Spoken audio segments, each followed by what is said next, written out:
Hola, ¿cómo están? Bienvenidos a Francamente. Hoy día vamos a conversar sobre algo que nos encanta mucho a los peruanos, el pan. Nuevas maneras de ver el pan, porque durante la pandemia muchísima gente ha estado aprendiendo a hacer cosas en su casa y una de esas especialidades ha sido hacer pan, que es bastante más complejo de lo que uno se imagina, pero siempre delicioso. No, y además, Nati, la industria del pan también se ha visto afectada porque han cambiado nuestras costumbres en relación por ejemplo, en la etapa de la cuarentena. No sé, ahora no va a explicar nuestra invitada, pero uno tenía la costumbre de ir tempranito a comprar el pan y ya no había eso. Entonces, creo que es importante conversar sobre cómo la pandemia ha impactado también diferentes aspectos de comercio, ¿no? De empresa como el pan. Y tenemos a Lina San Román, que justamente es embajadora del pan. ¿Qué tal título, ser embajadora del pan? Alina, bienvenida. Qué rico, ¿no? Hola Javier, hola Natalia, qué lindo verlos juntos después de mucho tiempo. Me alegra mucho estar acá invitada, muchas gracias. Exactamente. Bueno, les Lo comento, primero que quisiera preguntarte, Alina, es ¿de qué manera la cuarentena y la pandemia afectó al pan?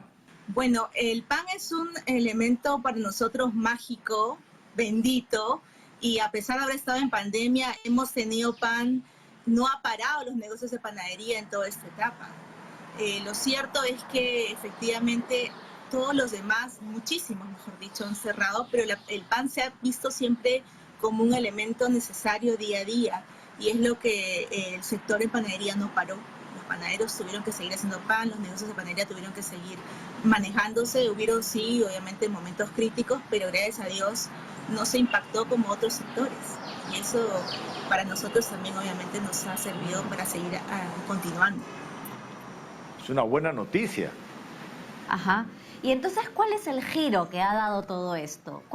¿Por qué esta de pronto, esa nueva manera de ver el pan? ¿Qué es lo que ha pasado?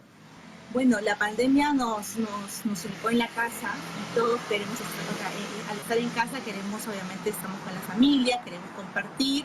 Muchas personas han iniciado todo el tema de buscar recetas y el pan fue uno de los productos cuando se busca en Google, fue uno de los términos más buscados en el mundo, cómo hacer pan en casa. Y bueno, buscó justamente ver de qué manera también se puede valorar, porque muchas personas desconocían, como también lo mencionaste, Natalia, todos los procesos que tienes que respetar para tener un buen pan. Y no es nada fácil si es que justamente lo evalúas en los tiempos. Y bueno, ahora, eso es lo que se ha visto. Pensaba en este juego de palabras de la pandemia.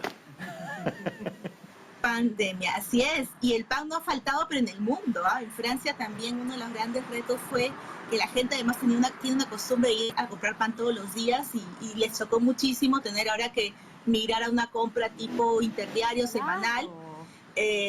La gente también en pandemia se cansó del pan industrial, quería un pan que huela recién hecho. Entonces ha habido todo un movimiento muy fuerte. Nosotros creemos en la nueva mirada del pan, buscando la parte nutricional, buscando el concepto de alimentarte, que no sea un acompañante, sino realmente un invitado principal. Y allí nosotros estamos trabajando mucho. Yo pertenezco a una asociación de embajadores del pan, la matriz es en Francia, y buscamos justamente compartir conocimiento enfocado a un pan artesanal, saludable y nutritivo.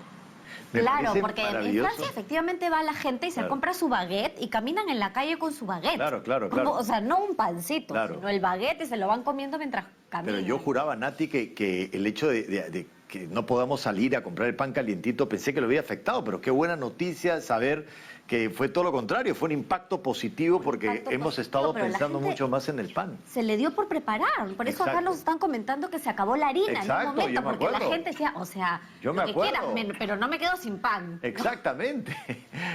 Pelear por la harina en la panadería con el público común y corriente, ¿cómo fue? Subieron los precios en tema de insumos. Por ejemplo, las empresas que proveen insumos para hacer pan han tenido que desarrollar nuevos formatos de presentación más pequeños porque hoy lo compran amas de casa, familias para poder prepararlos. Hay muchas personas que han quedado sin empleo y han buscado justamente qué pueden hacer y una de las tantas cosas que les gusta hacer es pan, postres y han puesto su pequeño negocio en casa, han comprado hornos pequeños de 3 bandejas, 5 bandejas, están vendiendo por delivery. Entonces al final es un revuelo completo que se ha dado en el sector, ¿no?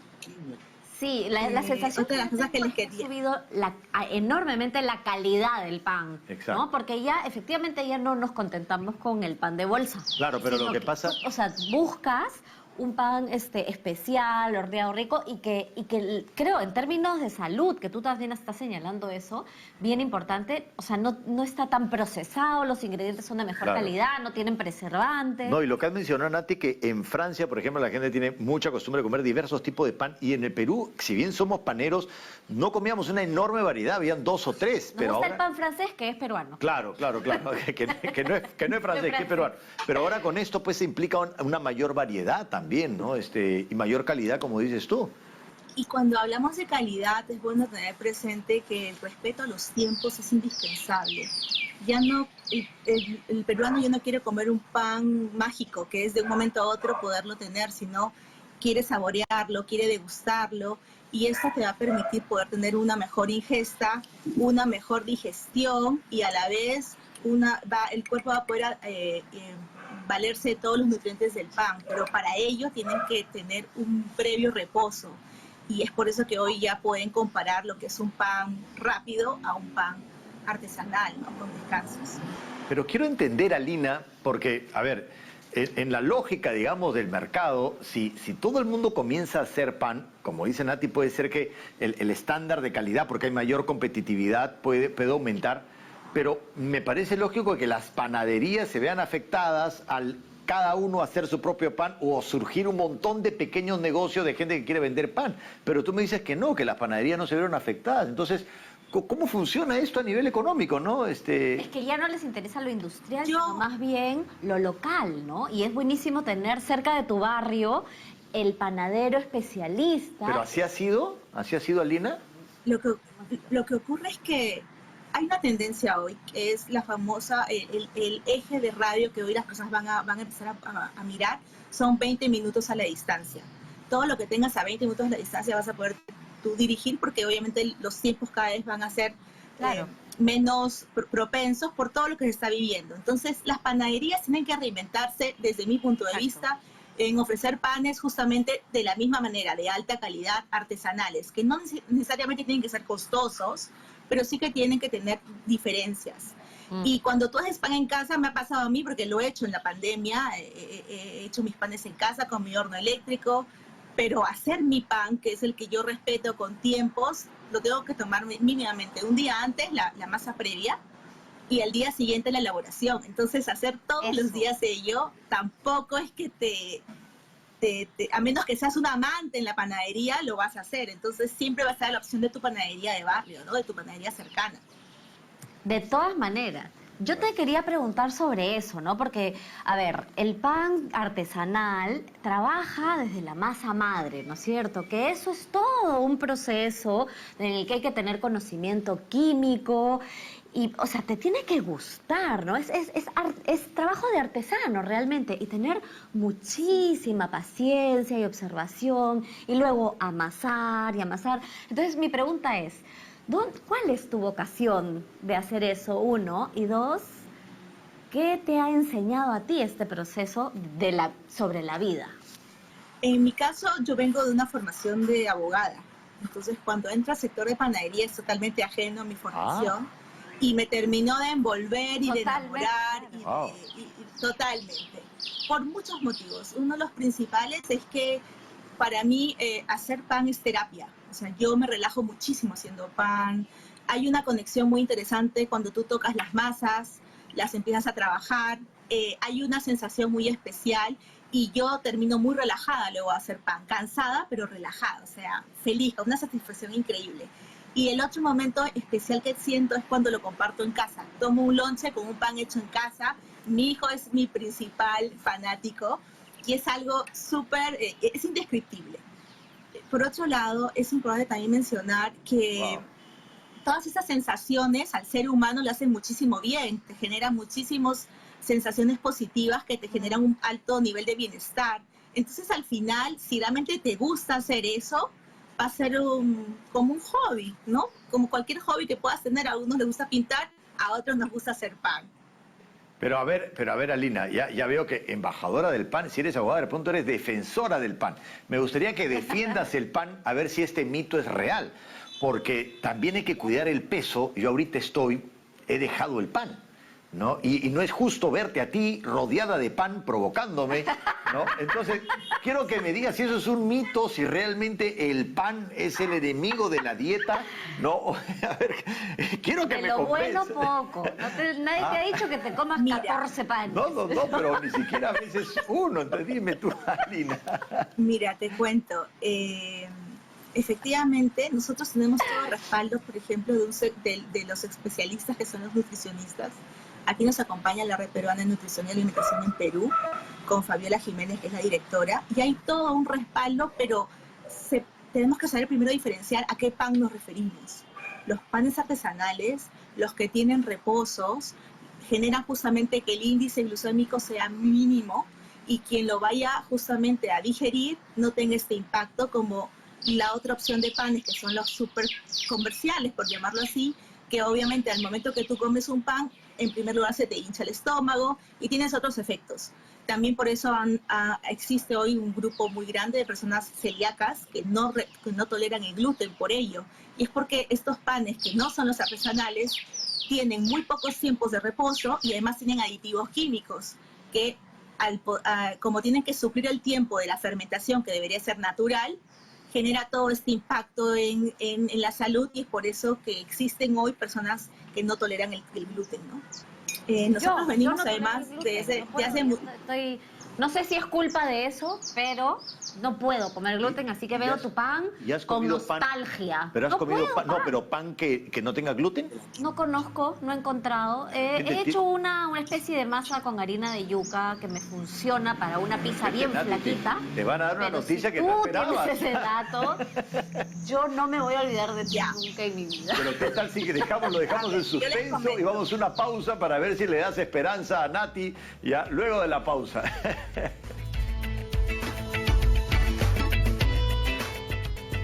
Seguimos en Francamente y estamos hablando con Alina San Román, embajadora del pan, ¿no? Y cómo el pan en esta pandemia, digamos, ha crecido en términos de interés, de producción, de calidad.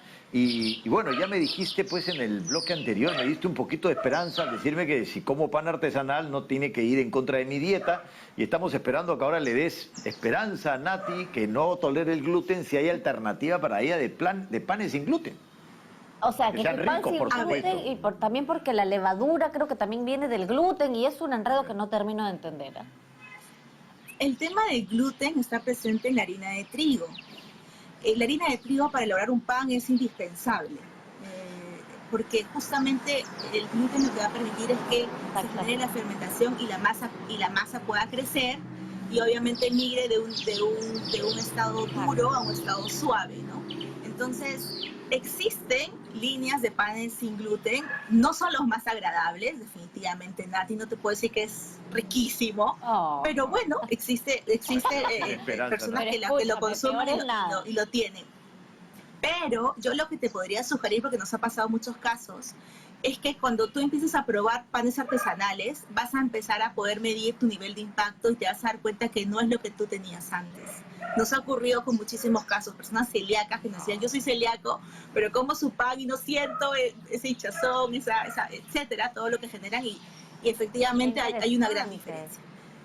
Sí, también mucho depende de la dosis. Ahora, cuando hablamos de pan, para nosotros todo es panificable. Puedes comer, por ejemplo, los panes con harinas sucedáneas que pueden ser reemplazados hasta en un 30%. Puedes comer un pan con quinoa, un pan con chía, un pan con linaza, multicereales. Hay un mundo por descubrir en tema de complementos nutricionales en el pan. Nosotros, por ejemplo, con el Ministerio de Agricultura, con el MINAGRI, trabajamos panes con legumbres. Puedes comer pan con tarwi, pan con lentejas, pan con payar.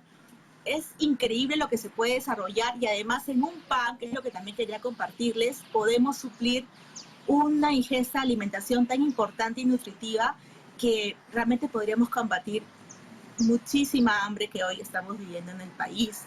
Y si podamos un poquito más, podríamos también eliminar la anemia, porque hemos desarrollado el pan el pan con hierro hemínico. Este pan con hierro hemínico te permite en 3 meses que un niño diagnosticado con anemia lo supere en 3 meses. Es muchísimo por conversar. Wow. Imagínense todo lo que podríamos conversar al respecto, pero con el pan podríamos hacer grandes cambios a nivel mundial. No, a mí me llama la atención la anemia, el problema tan serio que es en el Perú, y de pronto empiezan a aparecer varias alternativas. O sea, esto es una lucha que tenemos que ganar. Exactamente. ¿No? Y yo me quedo pensando, Nati y Alina, que tú lo mencionas, este concepto de lo artesanal en el pan, pero en general, ¿no? Versus lo industrial. Que muchas de las cosas artesanales que no son industriales tienden a ser más caras, ¿no? Y de pronto para el público que está ahí, ¿no? Que dice yo también quiero, pero de pronto lo artesanal es más caro. ¿Es así o también es un mito? Es que depende. Si queremos hoy trabajar un concepto de pan con respeto de tiempos, esto obviamente también genera una mano de obra que tiene que velarse para que lo pueda realmente manejar. Si es así, es súper importante que se pueda cuidar y valorar un buen pan, pero lo que es el concepto del buen pan. Y por ello tiene que honrarse, pero tampoco nos vamos al extremo que se convierte en algo elitista, porque en la pandemia el pan ha estado en las mesas de todas las familias, de todo nivel socioeconómico. Claro. ¿Cuál es el pan más barato y saludable que hay? O sea, ¿qué es lo que se necesita? Lo mínimo que se necesita. A ver, según yo me invento, ¿no? Para tener un buen pan necesita sal y agua. Harina, ¿de qué me agua, olvidé? Levadura y sal. A ver, Alina, hagamos pues un ejercicio, digamos, de tortura a la distancia para que nos enseñes un poquito los panes que tienes ahí y que nosotros solamente lo podamos imaginar. Bien, cuando hablamos también de pan, hablamos de historia y de tradición. Entonces les he traído un pan chalaco. Es un pan que se está perdiendo, que se hacía de manera muy tradicional. Y también el pan labranza es otro de los panes que se está perdiendo. Ese tiene una añadidura que tiene quinoa. Entonces ahí, por ejemplo, trabajamos la parte artesanal y en un 20%. Entonces ustedes lo pueden, quizás lo podamos observar al momento de abrirlo, tiene granos de quinoa. Entonces, de esta manera vas migrando de un pan clásico a un pan nutritivo. Tenemos obviamente el clásico pan baguette, el clásico panes artesanales. Esto lo puedes acompañar con una tajada de jamón, con un queso fresco, lo puedes incluir en tu dieta tranquilamente. Yo me acuerdo que en las dietas que siempre he visto, el desayuno se te permiten, por ejemplo, una tostada, un pan árabe, un pan andino. Entonces es un tema de poderlo equilibrar. Como bien te dijo Nati, la idea es que no nos desbandemos con la cantidad, pero puede estar tranquilamente incluido en tu diaria alimentación. Pero mira, Lina, serás muy abogada de la justicia, pero lo que acaba de hacer no me parece justo, ¿ah?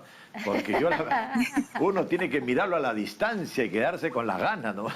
No, yo mira, Javier, voy a tener que conversar con el equipo para que te hagamos llegar tu cesta, bien, tanto a ti como que a la Nati. tengas ahí al lado. Ah, has entendido la indirecta, Claro que sí. No. Pero Bueno, ustedes saben que el se lo pan... doy a mi familia. Nati, pero tienes que probar el artesanal un pedacito y vas a ver que no te va a hacer daño y vas a querer apagártelo todo. Créeme. Te voy a mandar con todos los pasos a seguir. Además el pan, mire, el pan es tan especial que es para compartir. O sea, no me lo quiero comer sola, o sea, es para compartir. Eso es lo mágico del pan. Claro. Comer un pan es también compartir, es partirlo. Hay muchas cosas que acompañan el pan. O sea, definitivamente me evocas un proceso artístico, me haces pensar en un proceso artístico, porque además siendo artesanal, supongo que cada día es distinto, ¿no? Y haces experimentos y pruebas cosas nuevas. Y nunca te sale igual, porque yo me acuerdo que yo hice en pandemia, hice mi pan con damascos, luego hice un pan con chía, entonces vas cambiando, también creo que te ayuda muchísimo la creatividad. Buscas también sugerencias y también lo puedes ir maridando. Yo quiero trabajar un proyecto con una sommelier para maridar pan con vino, porque acá, por ejemplo, falta mucho trabajar el pan con vino. Mira. Sí, claro, pan con romero. Es un mundo por descubrir. Utilizaste una palabra que me ha dejado pensando. Aceite de oliva, que me dio ganas. Sí, Nati utilizó una palabra que me dejó pensando, que dijiste me dio ternura, ¿no? Y me quedaba pensando cómo en verdad es una palabra que va con el pan. O sea, Sí, como que el pan es... es tierno. ¿No? Es tierno, es cálido. O sea, está Hay relacionado muchos a los recuerdos de la afectos, niñez. ¿no? Sí. Total, total, porque de niño oler un pan recién hecho te genera muchas emociones. Entonces, hemos tenido casos de la gente que decía, ¡oh! Y de Me has hecho grande acordar cuando era niño, porque claro, antiguamente, como la mayoría eran panes artesanales, era mucho más común tener estos olores, estas cortezas. Hoy, como lamentablemente ha invadido la parte industrial, se añora lo de antaño, ¿no? Entonces, también con Javier te quería comentar que hay mercado para todo. Creemos que el consumo en el mundo, uno de los países que más se consume pan en Latinoamérica, por ejemplo, es Chile, que está con casi 90 kilos. Perú no llega ni a los 30. Hay todo un trabajo por hacer, pero tenemos como una cultura tan rica, hay también otros eso? personajes importantes. 90 kilos Al por año. persona por año. Per cápita de consumo. ¿A qué te refieres con Explícanos Al año, la per cifra. cápita.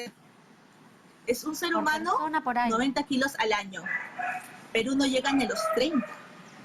Pero también recordemos que en Perú Lo tenemos, que pasa es aparte que del Perú pan, come un montón de papa. arroz, tenemos papa, así es. Entonces compite mucho, ¿no?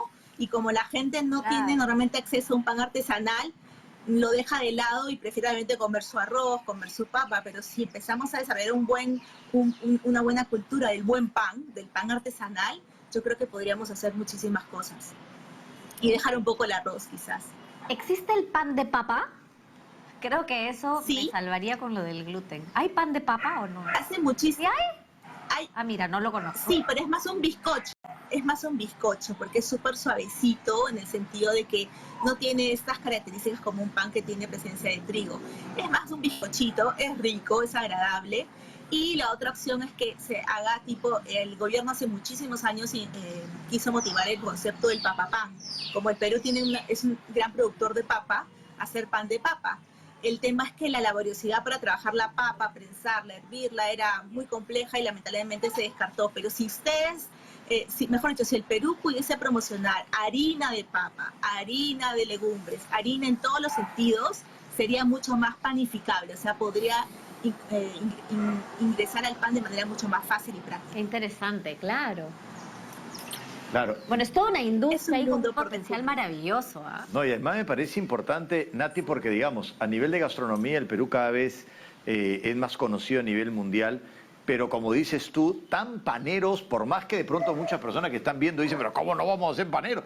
Pero comparado a otros países, el consumo de pan es mucho mayor, entonces de pronto esta pandemia nos ayuda a que crezca muchísimo más el consumo y el mercado, ¿no, Alina? Sí, justamente hay un evento ahora que vamos a realizar los embajadores el día 26 de noviembre, que es la primera cumbre PANIS. El término PANIS está originada porque es primer alimento nutritivo y saludable. Y lo van a respaldar todos los embajadores del mundo que tienen todo el expertise de negocios de panadería, conocimientos de elaboración de panes, además de el respaldo nutricional. Y queremos justamente que se convierta en una política alimentaria, porque por el pan podemos nutrir a muchísimos grupos humanos que son vulnerables y que podrían realmente salir de ese estadio de no bien nutridos gracias al pan. Bueno, y el programa se nos ha ido. Estaba pensando para terminar, ¿qué piensas del pan serrano? Por ejemplo, que es tan rico. Uy, el pan serrano, Enorme. Ese es el justo, justo este fin de mes tenemos el evento del Tantahuagua, que es un evento en honor justamente a los muertos, a los santos. Hay un pan muy típico que es el pan guagua, literalmente, que es como puede tener diferentes formas, normalmente es en un bebé. Claro. Y si no hablamos el pan también significa cultura. Cada país tiene sus panes típicos. Aquí en Perú tenemos una diversidad de panes en la selva, en la costa y en la sierra. Y la de la sierra es muy fuerte. El pan chapla, Ayacucho, el pan chuta, el Cusco, el cernita de Puno. Hay una diversidad de panes espectaculares que falta además también generar una comunicación y una cultura por volver a lo nuestro, ¿no? Excelente. Muchísimas gracias, la verdad que un gusto, realmente un gusto hablar contigo. Gracias. Muchas gracias, No, a Alina. ustedes por invitarme.